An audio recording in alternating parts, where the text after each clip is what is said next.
Ahí vamos. Después de este exabrupto.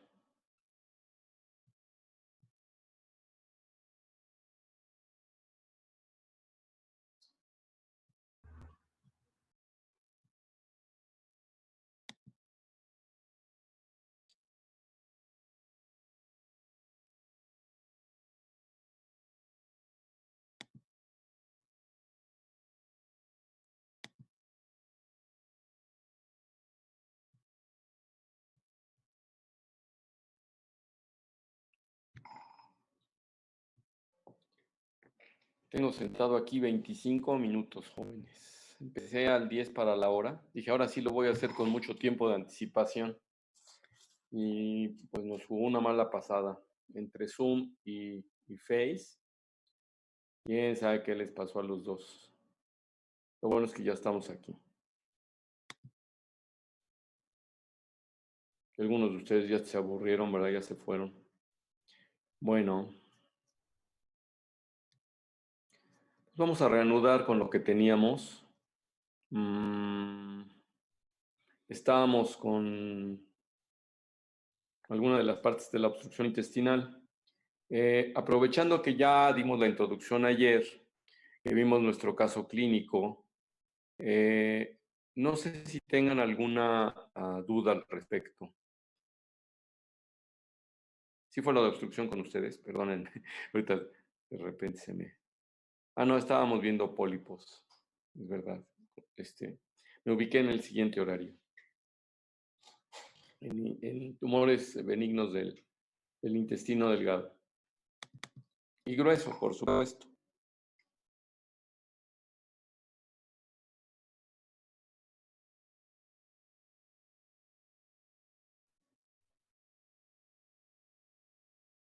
Y hoy pues nos toca ver colon.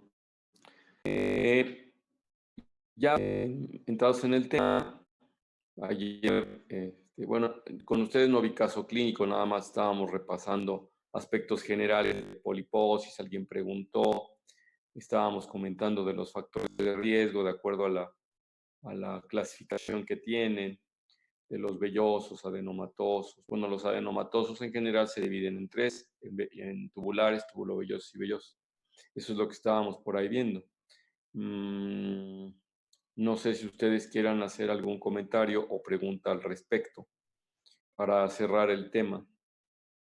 Y podemos empezar con el de cáncer de colon, que también va a complementar lo que tenemos ahorita, ciertamente.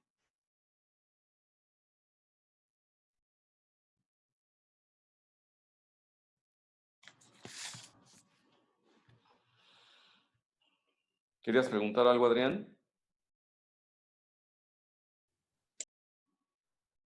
Como te vi ahí, estabas así como en la disposición.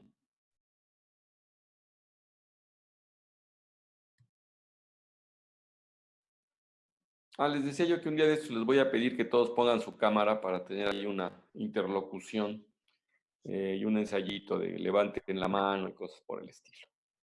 No hay comentarios sobre lo que son pólipos. En realidad, les decía yo que no todos los tumores benignos del intestino delgado y grueso son pólipos. Están también los miomas, están los leiomiomas, pero son tan poco frecuentes que no les ponemos mucha atención. A lo que más le ponemos atención es a lo que puede desencadenar cáncer, claro. También tenemos tumores mesenquimatosos. A ver, díganme ustedes, es una pregunta un poco capciosa. No tanto, porque ya les di datos. Díganme un tumor que tiene un origen mesenquimatoso de la mucosa.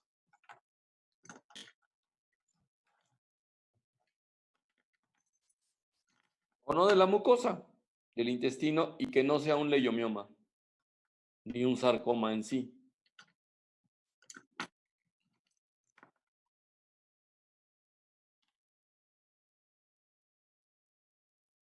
Tumor maligno. Los lipomas son tumores benignos. Si nos vamos a la parte maligna de los lipomas, se llaman liposarcomas. ¿El carcinoma epidermoide? El carcinoma epidermoide, este es como de tejido epitelial estratificado que se da más en la piel o en las transiciones entre la piel y el intestino o en el cuello uterino. También se observa en el pulmón, en los epitelios en general de esas características y también se observa en el esófago. Es de la Entonces el espinocelular. no, porque todos esos que me estás diciendo, pues tienen más un origen ectodérmico que mesodérmico. Ah, El mesenquimatoso. Acuérdense que el mesénquima da lugar a músculos, a lo mejor a circulatorio, no, a lo mejor a circulatorio, a hueso, a cartílago y a grasa, ¿no? Tejido graso. Entonces, necesita forzosamente venir de ahí. Entonces, hay una estructura que tiene un origen probablemente mesenquimatoso, bueno, mesenquimatoso en realidad, que puede dar esta contraparte de tumoraciones, ¿no? Los pólipos adenomatosos obviamente son endodérmicos, entonces son los que van a desencadenar al final adenocarcinoma. Entonces los adenocarcinomas vienen del endodermo como cuestión, digamos, embrionaria, pues es el epitelio, esa es la cubierta interna que tenemos por todos lados nosotros, ¿no? Entonces es la parte más interna es la tortilla más interna de la que tenemos cuando nos conformamos en taquito, ¿no? Cuando nos hacemos un taco, que son 3 capas germinativas, la exterior y la interna y la externa son las primeras que se forman y hasta después se forma la intermedia, justamente la mesenquimatosa. Entonces, los dos forros, el forro externo y el forro interno que traemos, son ectodérmico y endodérmico. Y ya el relleno, por decir así, entre comillas, aunque también los forros traen su porción de mesénquima. Y entonces, de ahí vienen los tumores. Y entonces, la pregunta era capciosa porque aunque ya hemos visto aquí en 2 circunstancias, ¿se acuerdan que hemos mencionado los GIST, el GIST, el GIST? Que son el tumor del estroma gastrointestinal. es estromatoso, pues podríamos decir que es una especie de contraparte de sarcomas, sin ser un leiomiosarcoma ni un hemangiopericitoma. Ahorita lo que les estoy mencionando son tumores malignos de origen mesenquimatoso que pueden asentar en el intestino. El liposarcoma, entonces son los sarcomas más frecuentes, ¿no?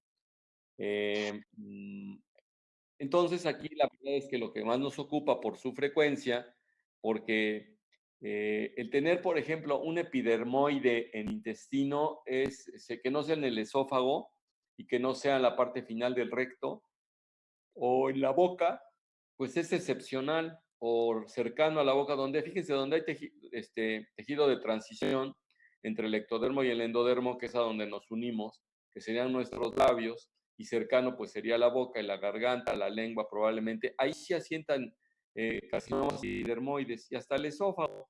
Ya más abajo en el estómago, ver un epidermoide es excepcional. En el intestino también, en el colon también, pero ya cercano al recto, al ano, perdón, también existe la posibilidad de que existan estos. Y en el ano ya asientan mucho los tumores propios de la piel y ahí sí tienen ustedes el espinocelular, o sea, el carcinoma epidermoide en sí, ¿no? Entonces, bueno, esos son, digamos, aspectos gruesos de los pólipos. En cuanto a sintomatología, cuando son pequeños, normalmente no la dan ninguna. Y cuando son de mayor tamaño y a veces también pequeños, pueden sangrar un poco. Entonces, el primer aviso puede ser rectorragia. Dependerá también, porque si son muy altos, si se encuentran, por ejemplo, a la mitad del intestino delgado, entonces podríamos tener incluso melena, ¿no? Como sangrado tubo digestivo alto, aunque sabemos nosotros que la división entre alto y bajo, tanto la obstrucción como el sangrado es el ángulo de Treitz, pero si está a 25 centímetros de yeyuno la tumoracioncilla, ¿no? El pólipo, que insisto, esos son sumamente raros también. En el intestino delgado son raros. En el intestino grueso, pues son mucho más frecuentes. Entonces, por cierto, en el intestino delgado muchas veces debutan, sobre todo cuando son grandes y cuando son de origen mesenquimatoso, por ejemplo, un lipoma o un leiomioma. También los malignos de la zona, por supuesto, que son más raros todavía, pueden producir obstrucción intestinal por intususcepción. Se confunde el organismo pensando que el pólipo es alimento y empieza a jalarlo, por decir así, en el interior, pues el pólipo, como está pegado a la pared, arrastra la pared a la que está pegando y pues existe entonces la intususcepción.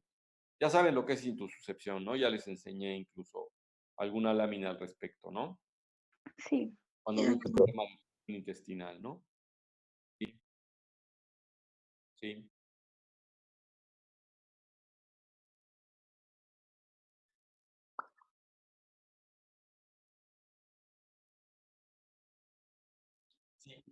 Si no se reseca todo, en realidad no se llama recurrencia, se llama persistencia.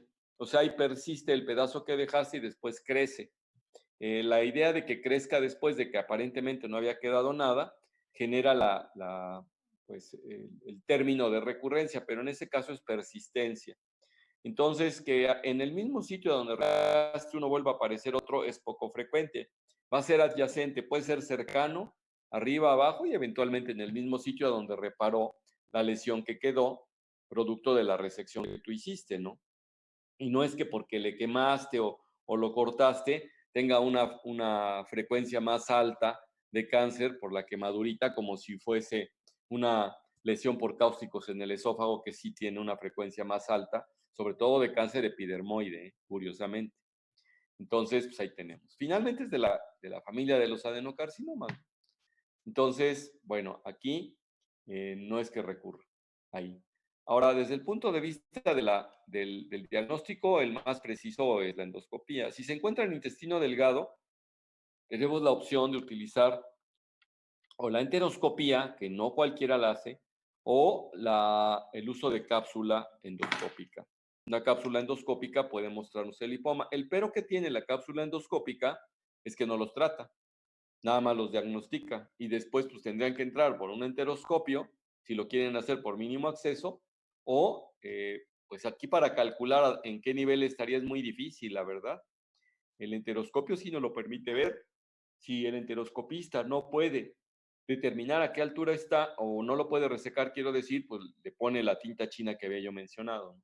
Que pueden ustedes poner tinta china 5 centímetros antes, 5 centímetros después para dar margen, que son los márgenes, digamos, convencionales, seguros, para que no recurran los bordes el tumor. Entonces, ahí tenemos la posibilidad de que el paciente en intestino delgado se le pueda hacer así el diagnóstico y el tratamiento. En intestino Doctor, grueso no hay pierde, porque ahí pues la colonoscopia es el número uno. Sí, Harumi. entonces nos podemos guiar con dependiendo del sangrado, por ejemplo, si es rectorragia, haríamos una colonoscopia Exacto, y, ok, exacto. Por eso es que en la actualidad, la verdad es que a lo mejor me veo muy invasivo, pero digan, yo les preguntaría a ustedes, ¿qué ejercicio clínico puedo hacer para diagnosticar en forma precisa solamente con el interrogatorio una rectorragia? ¿A quién de ustedes se les ocurre? Pues a lo mejor si es de hemorroides y está evidente y la estoy viendo, pues sí, pero nada más basta con que esté arribita, no visible, a lo mejor anoscopía, que puede ser 5, 8, 10 centímetros, y hacia arriba, pues nunca lo van a ver. Entonces, ¿cuál es la causa? Vamos a tener nosotros nuestro tema de hemorragia de tubo digestivo bajo, y si repasan ustedes más patología como causa de hemorragia de tubo digestivo bajo, pues entonces está fisuras, hemorroides, cáncer, infecciones, colitis ulcerosa, Crohn, está parasitosis, está algunas infecciones bacterianas, por supuesto, virales es un poco menos frecuente, pero pueden existir. Y obviamente está el cáncer, y obviamente está pues los tumores benignos del intestino, como serían los pólipos. Están malformaciones vasculares que se conocen como angiodisplasias. Pues básicamente ya hice un resumen de todas las que producen sangrado. Todas estas se pueden ver por endoscopía, salvo que sea un divertículo, por supuesto. Salvo que sean muy abundante el sangrado, entonces el endoscopista no puede ver. Y ahí lo que podemos hacer nosotros es utilizar la arteriografía. Pero eso es de otro tema, de tema de sangrado, pero que puede estar relacionado con tumores benignos. Entonces, número uno, sospecha, ¿no? Si incluso aunque sea una persona joven, pues ya les puse el ejemplo ayer de la chica que a ustedes les mencioné de una incluso creo que les mostré una imagen de cómo lo resecaba mi colega, ¿no? Sí, Para que vean, pues esa chica tuvo un sangradillo, una rectorragia única, y el único pretexto que yo encuentro para eso, aunque no se veía ulcerado el pólipo ni nada, y era chiquito, pues es el pólipo. No tengo otra cosa para afirmar lo que sea diferente, ¿no? Cuando menos es la evidencia que yo tuve. doctor. Difícilmente ustedes van a tener un sangrado profuso si viene de un pólipo que está en el intestino delgado. Claro, sí puede suceder. Quiero decir, un sangrado como rectorragia única sin mayor problema. Lo más seguro es que lo vean como si fuera un poco de melena o como hematoquesia y no forzosamente hemorragia. Sí, perdón, ibas a preguntar. Sí, doctor. Entonces, en el caso de que sea melena, ¿qué, bueno, qué estudio endoscópico se mandaría? En el Una, caso de melena, que también vamos a ver hemorragia de tubo digestivo alto acá, lo tenemos considerado, pero surge la pregunta, es una endoscopia alta. Cuando se tiene melena, se infiere que el sangrado es más alto. Si te queda en el segmento intermedio cercano al ángulo de Treitz, entonces no lo vas a ver. Pero al hacer la endoscopía, has descartado la posibilidad que venga de ahí y en algunas cuantas personas con tránsito lento pueden tener melena producto de un sangrado en el ciego. Entonces, de entrada, la melena se infiere que es una hemorragia de tubo digestivo alto porque el hecho de que se oxide la sangre y se vuelva negra, que son las evacuaciones melánicas, se ve cuando han transcurrido durante prácticamente todo el intestino. Entonces, por eso es que pensamos así. Sin embargo, si no, pues hay que buscarle más distal. Y la bronca en los pacientes viene cuando es en el sitio intermedio. Todo esto es por diagnóstico de pólipo. Nos estamos desviando un poco del tema porque tenemos el tema específico, es por cuestión de tiempo, ¿eh? Yo no tendría problema de hablar más de eso, pero pues tenemos encima cáncer de colon y sí no me gustaría irme ahorita sin cuando menos hacer la introducción. Y ya ven que me jugó una mala pasada ahora. Y de veras, llegué 8:50 porque hoy estoy en la casa de ustedes, ahí tienen ustedes un look atrás diferente. Voy a ir a operar, entonces no tuve que trasladarme a mi consultorio, y entonces tenía yo mucho tiempo y 10 minutos antes inicié el proceso y se atascó el Zoom y después estuvo muy rápida la entrada al Face, ya nada más era cosa de pegarle la liga del Zoom, se atasca el Zoom, me regreso al Face, se atasca el Face otra vez y entonces que casi fueron 15 minutos más, fueron 20 minutos de espera. Pero bueno, regresando. ¿Sí, Adrián? Perdón.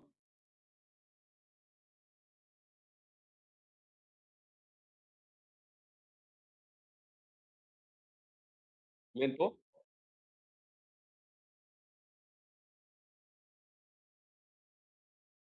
Sí, pero ya ven que también el team vio broncas antier, ¿no? Que todo el mundo estuvo reclamando. ¿Sí se enteraron del Microsoft Sí, Team? doctor, se cayó hace 3 días. Para que vean. Bueno, no hay problema, eso lo podríamos hacer, por supuesto, claro que sí. Incluso pues ya hicimos un ensayo la otra vez utilizándolo y nos funcionó bien. Entonces, por ahí no te... Sí, y tenemos la opción todos nosotros, claro. De repente puede suceder. Les agradezco. Bueno, ¿qué otra forma de sospechar el diagnóstico? Acuérdense ustedes que a partir de los 50 años nuestro deseo es de un paciente que potencialmente va a tener cáncer, verlo en estadio temprano o incluso que esté cuando mucho en displasia, si es que está en displasia o cuando mucho que nos digan que es un adenoma velloso, ¿no? Y aunque mida 3 centímetros, ¿no? Acuérdense que la posibilidad cuando rebasa los 2 centímetros de que sea canceroso es mucho más alta. Bueno, yo creo que con esto, pues razonablemente tenemos ya... Bueno, otra manera también de hacer diagnóstico podría ser efectivamente con un colon por enema, por ejemplo, ¿no? Yo aquí les traje, miren, para colon por enema lo que se llega a observar son defectos de llenado en negativos. Aquí pueden ustedes observar, les voy a pasar la pantalla porque no los tengo en pantalla, ¿verdad? Permítanme un segundito. Vamos a ver, vamos a poner pantalla. Mm, mm, mm. Aquí, estos ejemplos que le traigo, ciertamente si ustedes por trastorno funcional del colon, que están pensando que es un intestino irritable, el paciente no se quiere hacer la colonoscopía para poderlo ubicar, ya digamos en forma más precisa, pues lo que podemos tener, observen ustedes, estos negritos son defectos de llenado negativos. Habiendo descartado que se trata de excremento, que luego se ven así, siendo múltiples y estando bien preparado el paciente, tiene defectos de llenado negativos, que son los que se ven negritos dentro de lo blanco.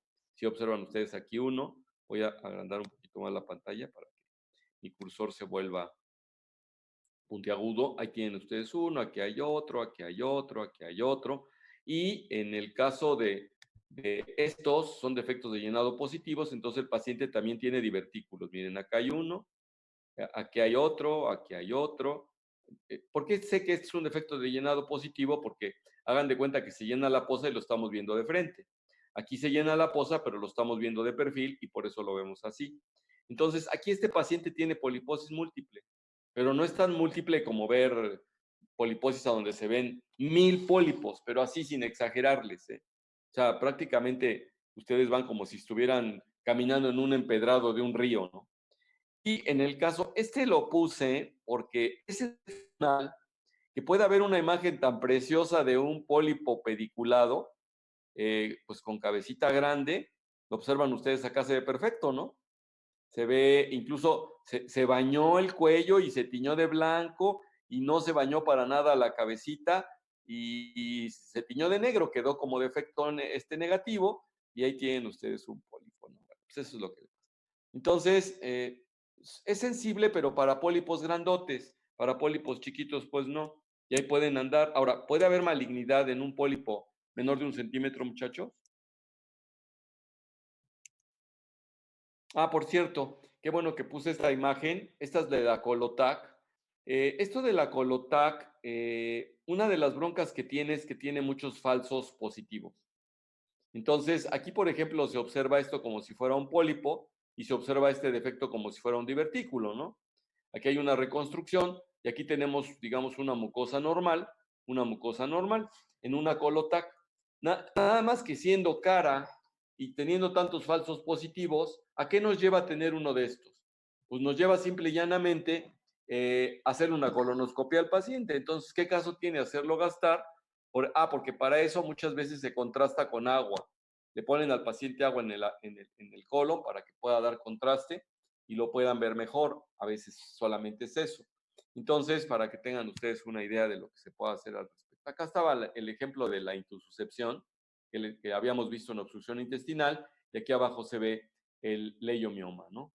Para que vean ustedes cómo se tiene. Pues ya hablábamos de la cápsula endoscópica, que permite ver sangrados y permite ver algunas lesiones. Acá se ven algunas polipoideas y básicamente es lo que les quería yo mostrar. Bueno, con esto dejamos cerrado ya el tema. Vamos a pasar lista rapidito, rapidín. Déjenme agregar.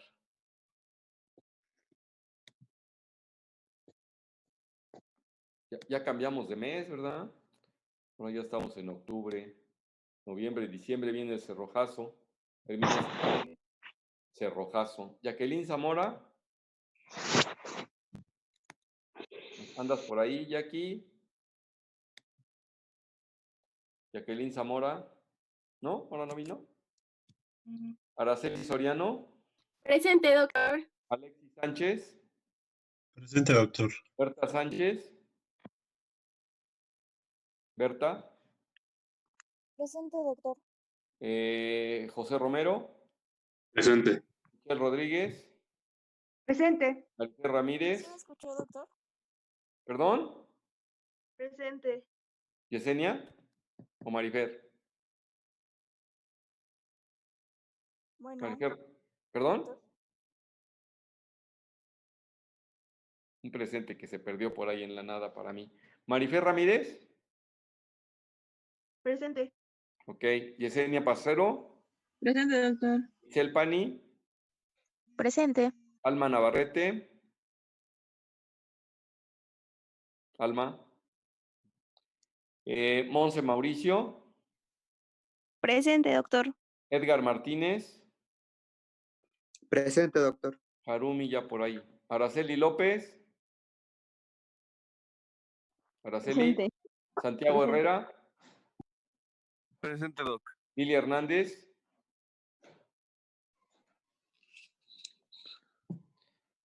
Lilia. Jorge Guzmán. Presente, doctor. Lisette Guevara. Presente, Doc. Erasmo Guerrero. Presente, doctor. Mariana González. Presente, doctor. Aram Gómez. Presente. Adrián Gasga. Marifer Galicia. Presente. Araceli Escobar. Presente. Pedro Domínguez. Presente. Marifer Díaz. Presente. Alfredo Díaz. Presente, doctor. Anaí de Marcos. Anaí. Fernando Cuevas. Presente, doctor. Michelle Cuautle. Presente, doctor. Merced Cuapanteca. Presente, doctor. Aidet Cruz. Presente. David Cholula. Presente, doctor. Juan Camaño. Presente, doctor. Sandra Becerra. Presente, doctor. ¿Alguien más por ahí que no haya escuchado y que yo ahora ya... Doc, ¿no? Sí. Dice Jacqueline Velázquez que su computadora se congeló, pero la lista de los... Pero no es Velázquez. Sí, Zamora. no, la primerita que Zamora. mencionó. Zamora Velázquez. Ya la corregí. Gracias. Ayer me enviaron, por cierto, un WhatsApp y no había yo corregido. Me estaban mandando evidencias de que sí, que yo, quién sabe qué. Entonces vamos a ver que sí, efectivamente. Pero no es de acá, es del otro grupo. Bueno, entonces ya tenemos. Vamos a iniciar con lo que es cáncer de colon. Y díganme ustedes de todo lo que hemos visto por acá, ¿qué es lo que tienen ustedes de conocimiento de cáncer de colon por lo que hemos visto en los temas previos? ¿Dónde he tocado yo cáncer de colon, por ejemplo? Los pólipos, ¿no? Que es En la enfermedad polipo. Ahí está, enfermedad poliquística, en los pólipos en general, como una posibilidad. ¿Qué otra cosa? El Crohn no está tan asociado a cáncer, está más asociado a CUSI. O sea, CUSI, ¿no? asociación enfermedad inflamatoria cáncer, CUSI. Diagnóstico diferencial, que es diferente el concepto. Cuando tenemos un paciente con Crohn, la posibilidad de que tenga cáncer y no sea Crohn existe, pero no es que se asocie Crohn a cáncer, sino que tenemos que hacer un diagnóstico diferencial. Es mucho más asociada y a partir de cuándo, CUSI, pasando los 10 años. ¿Sí se acuerdan de eso, no? Entonces, con esto no tiene caso que me ponga yo a repasar justamente de cáncer de colon eso, ¿no? Entonces, ahí tienen ustedes ya algunos conceptos, pues buenos en ese sentido, ¿no? Permítanme un segundo porque vamos a cerrar esto. Vamos a compartir pantalla, pero sí me gustaría tener ya el de cáncer de colon puesto. Una de las cosas, ¿tienen ustedes idea en qué sitio, en qué área topográfica es más frecuente el cáncer de colon?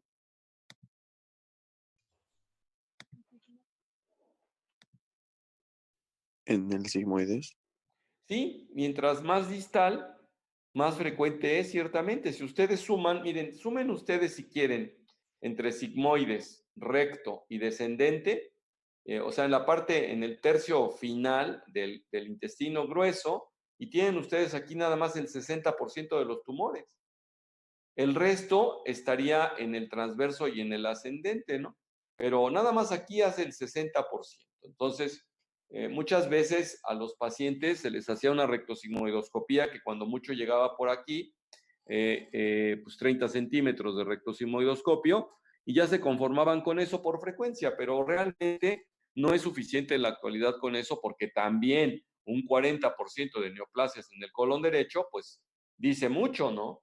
Entonces, una de las cosas que sí necesitamos tener en consideración es que nosotros tenemos una incidencia de cáncer de colon que nada tiene que ver con el de mama por 100,000 habitantes, porque la verdad, hablar de 41 contra 7,4, hay una gran diferencia en nuestro ambiente de cáncer de mama contra cáncer de colon, pero de todas maneras ya hablar de 7,4 por 100,000 habitantes se vuelve 74 por millón, y si ustedes multiplican por, si son adultos los que quieren ustedes ponen 50, pues ya pueden ustedes tener una idea de la incidencia de cáncer de colon en México. O sea, vemos muchos casos de cáncer de colon en México. A ustedes sí les platiqué sobre la anécdota de los soldados ingleses en tierras africanas, ¿verdad? Sí, doctor. Si se los comenté. Sí, doctor. Perfecto. Muy bien, entonces para que no tengamos la duda. Miren, acá tenemos, por ejemplo, en el Seguro Social, entre el 2005 y 2012, que claro, ya pasaron 8 años del último reporte, pero miren el de mama y le sigue el de colon y recto, ¿no? Entonces, en frecuencia ellos lo que tuvieron fue 17,4 atendieron mama y 6,2 colon y recto y cervicouterino 5,2. Cuando yo estudiaba como ustedes, estaba, por ejemplo, el cervicouterino como en 30 o 40%, el de mama andaba por ahí del 12% y el de colon andaba como por ahí del 3%, pero eso se ha modificado. Entonces nosotros hemos modificado nuestra dieta y entonces es una dieta más proclive a hacer una frecuencia mayor de cáncer de colon. Estas imágenes que muestro acá, que son de la Organización Mundial de la Salud, muestran los sitios donde tienen incidencias más altas. Afortunadamente nosotros somos de las incidencias más bajonas. Estamos migrando de acá para acá, si ustedes observan, porque lo que les acabo de poner, cuando les puse esto, que andamos en 7,4, pues realmente ya estamos migrando nosotros prácticamente hacia país orientalizado. Esta, pues, ¿de qué año es esta? 2012, pero 2015 dice acá y 2000 dice de Globo lo tomaron, pues tenemos una identidad toda bajona, pero yo creo que la midieron mal, pues si ya desde entonces nos están diciendo que estamos con más frecuencia, no habría que considerarlo mucho como tal, pero bueno, ahí tienen ustedes algunos mapas de incidencia para que tengamos la idea. Ya habíamos visto nosotros bueno, no, esto es para mostrarles cómo es que se modifica la frecuencia de los tumores. Por ejemplo, en el 78 y en el 2012, parece mentira, ¿no? Pero cómo es que por épocas vamos teniendo frecuencias diferentes. Entonces, fíjense, 15% en el 78 y 40% en el 2012 de colon y recto, pues es bastante, ¿no? Y de estómago, de ser el 50% en el 78 al 22% en el 2012, pues sí ha bajado mucho la incidencia. También el de hígado ha crecido, el de páncreas disminución discreta y los demás con una disminución relativa discreta, excepción hecha la del ano, que pues que también tiene un poquito más de frecuencia. Esto de la etiología del cáncer, si se fijan, la dieta está siendo un factor, o sea, poca fibra es un factor, acostumbrar mucho las cosas que son alquitranadas, a la parrilla o ahumadas también, o embutidos, pudiera estar relacionado. Factores ambientales, ¿esto por qué se ve? Esto de ambiente puede estar en relación también a dieta, si ustedes se fijan, porque una de estas, por ejemplo, se estudiaban poblaciones de inmigrantes orientales o de inmigrantes latinos y veían si la frecuencia, ya habiendo cambiado de país de determinada patología, disminuía o aumentaba. Entonces, cuando tiene que ver, por ejemplo, con costumbres alimentarias y se van adaptando las generaciones de abajo a ellas, sí se observa que cambian las frecuencias. Entonces, por decir así, para los orientales que llegan a vivir a Estados Unidos, empieza a bajar la frecuencia de cáncer de esófago y de estómago que cuando vivían en Asia. Y algo similar sucede eventualmente con los africanos que tenían muy poca incidencia de cáncer de colon y cuando se van a vivir a los Estados Unidos, sus generaciones de abajo, empiezan a tener una mayor frecuencia de cáncer de colon que puede estar en relación a la ingesta de alimentos que habíamos comentado. Genéticos, hereditarios, que pueden estar de la mano, y las enfermedades inflamatorias colorectales, básicamente estamos hablando de colitis ulcerosa y no tanto de Crohn. Crohn puede tener que ver, pero muy, muy bajo, ¿no? Entonces, por ejemplo, aquí hablan de la actividad protectora de las frutas y los cereales para que si ustedes no le entran a la fibra y a las frutas y a los cereales, tómenlo en cuenta, ¿no? Lo que se supone que puede aumentar son las carnes rojas, las grasas saturadas. Los antioxidantes, pues se supone que también protegen. La fibra, pues es protectora. El ejercicio, por ejemplo, también. El calcio puede también ser protector. Hay quien habla de que la aspirina pueda disminuir un poquito la incidencia de cáncer. Se dieron cuenta porque los pacientes que son cardiópatas, que se les daba aspirina Protect, tenían una incidencia un poco más baja de cáncer de colon. Y fue producto de esa observación que se pensó que a los que se les daba aspirina podían tener una especie de factor protector.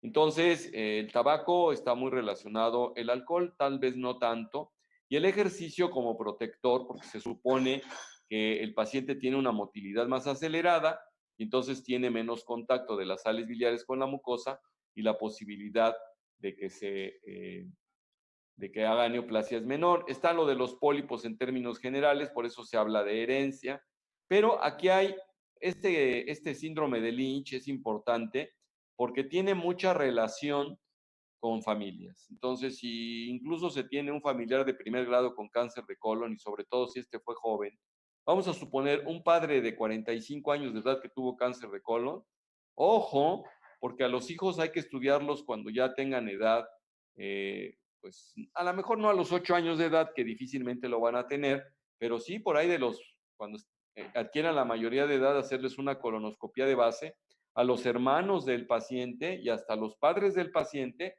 porque ahí sí hay un aspecto genético importante. También está la asociación con otros tumores epiteliales, como sería el de ovario, genitourinarios, de estómago y de intestino delgado, en lo que se conoce como Lynch 2, y alguno que otro paciente con cáncer de mama aislado.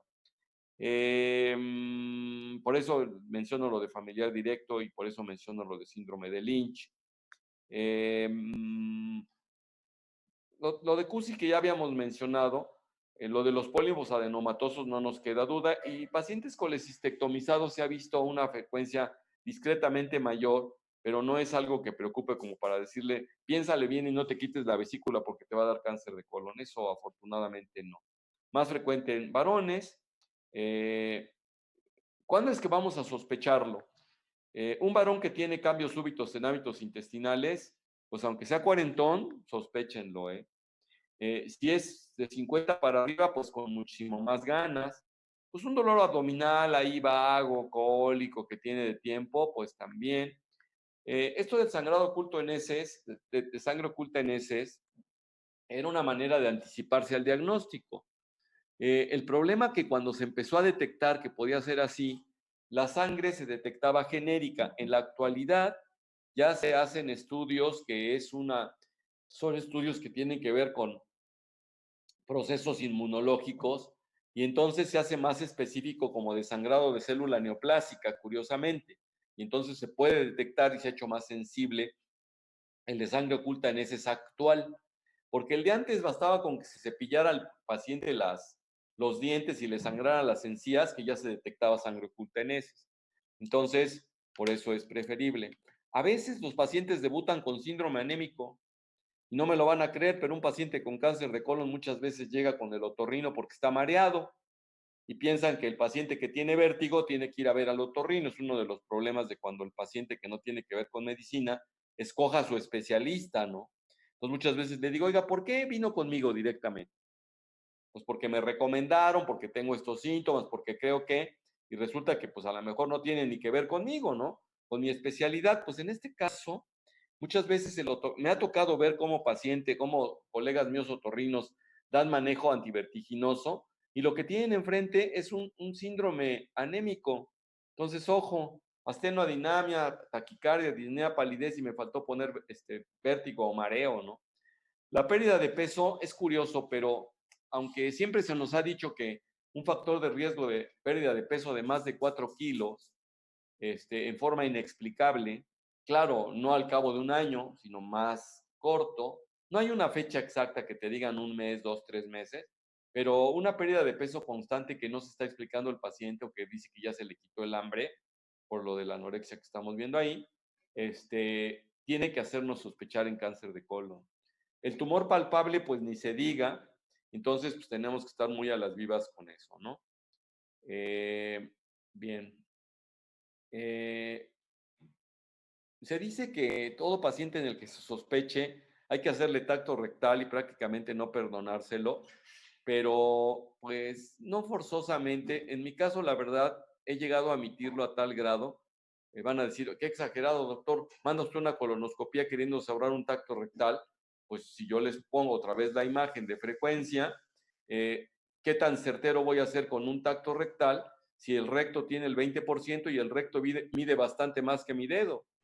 Dentro de si escogiéramos puros, que me mandaran a mi consultorio puros cánceres de recto, ¿cuántos no iba yo a poder diagnosticar? Porque pues mi dedo, además lo tengo cortito, pues no da para más, ¿no?